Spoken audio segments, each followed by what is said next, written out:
David went ahead to release more documents.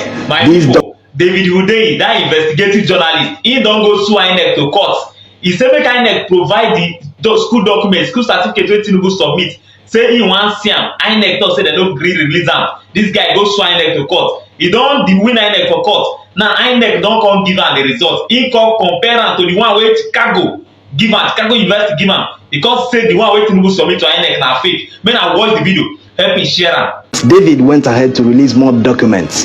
These documents are explosive. They are a confirmation of the documents that Tinubu submitted to INEC while he was filing his presidential candidacy form. Of course, INEC refused to release these documents the first time a lawyer made the request. But after taking them to court and winning in court, INEC was forced to release the documents. So David went ahead with another lawyer in the United States to make a request in the university to find out if the document is truly authentic. This is a different approach other than what others have done in the past. You know, when Tinubu contested for governor in Lagos State, he had these problems of certificate. People were trying to verify his certificate. Even the late sage, Gani Fawemi, took him to court and all that. And all this while, people were verifying his certificates. They normally contact the school and ask if the name Bola Tinubu attended the school, which the school will normally respond in the affirmative. But this time around, David and the lawyer in the United States decided to make a request of a printout of the original certificate from the school.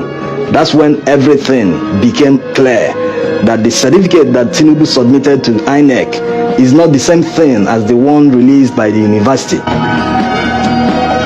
Let's go to the second document before we come back to the certificate in order to explain things better. On this document, you can see that the gender of Bola Tinubu is female here. Can it be a typographical error?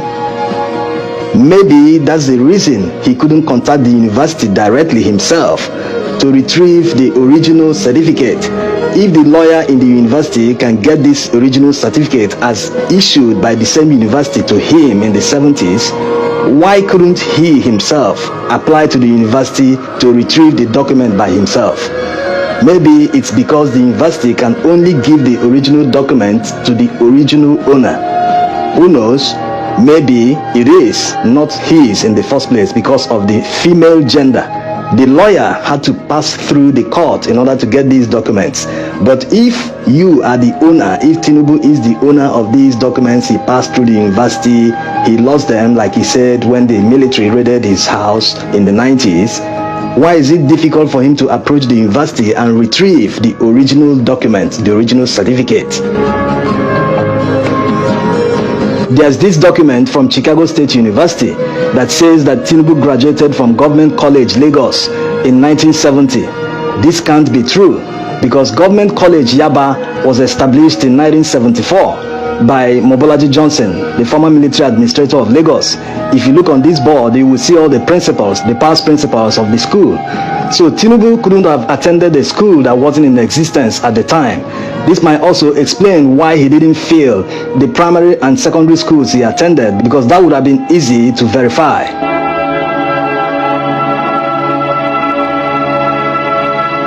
And looking at the certificate that Tinubu submitted to INEC, you will see that there are many discrepancies as shown by David. When you place the two side by side, they are not the same at all because the university issued the certificate that they issued to Bola Tinubu. So it should be exactly the same.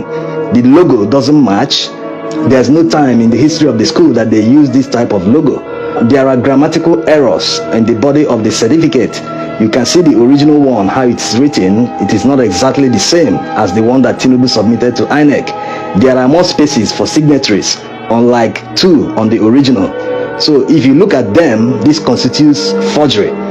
Even if these certificates were lost or burnt, like Tinubu said, why didn't he approach the university to retrieve another copy like the lawyer did in the United States? It all smells of forgery, or something is not clear, something is missing. It is time to come out and address these issues because Nigerians deserve to know who is leading them. Among the major candidates contesting the presidential election, no single candidate has the controversies that Tinubu has. You can see that it is not an attack by David Hundeyin. Every Nigerian deserves to know the history of who will lead them, who has the potential to lead this great country. Every citizen deserves that right. Tinubu's earlier years seem basically unknown in the public. He should come out and be bold enough and tell Nigerians what was his situation. Did he change his name at any time in his life? Did he assume another person's identity or take his name and whatever? Also, David revealed that the company that Tinubu claimed to have worked for replied them in the same manner. Maybe they went through the same lawyer that, forced them to reveal the information. So the company replied by saying that Bola Tinubu did not work, that they do not have any record of him working in the company.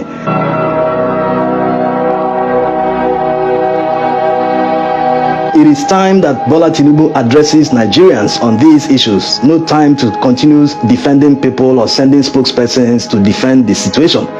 Come out clean, tell Nigerians the true situation. If Nigerians still believe that you deserve to become the president, they will happily vote for you. In this information age, it will be very difficult for someone to present a fake document and it will not pass scrutiny by citizens or journalists or professionals. This same mistake happened in Delta State when they voted James Ibori, who was a convict at the time, but Nigerian authorities and many people didn't know about it. He went on to become a two-term governor. He spent 8 years as a governor. He will be later convicted again in the UK and serve prison term before getting repatriated to Nigeria. So these kind of things do not need to happen in our country. We should know the people that aspire to lead us. They should not take us that we are not intelligent enough to dig into their past. In fact, it is an insult on Nigerians for someone to hide his past and want to take charge of the future of more than 200 million people. So he should come out and tell us, look at the situation of things. This is how it went wrong.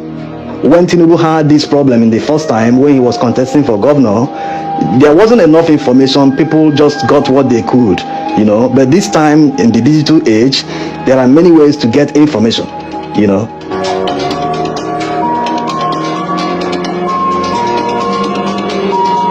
Another surprising thing that David revealed was the fact that they sent the certificate that Tinubu submitted to INEC to the university, if they're the people that issued the certificate to Tinubu.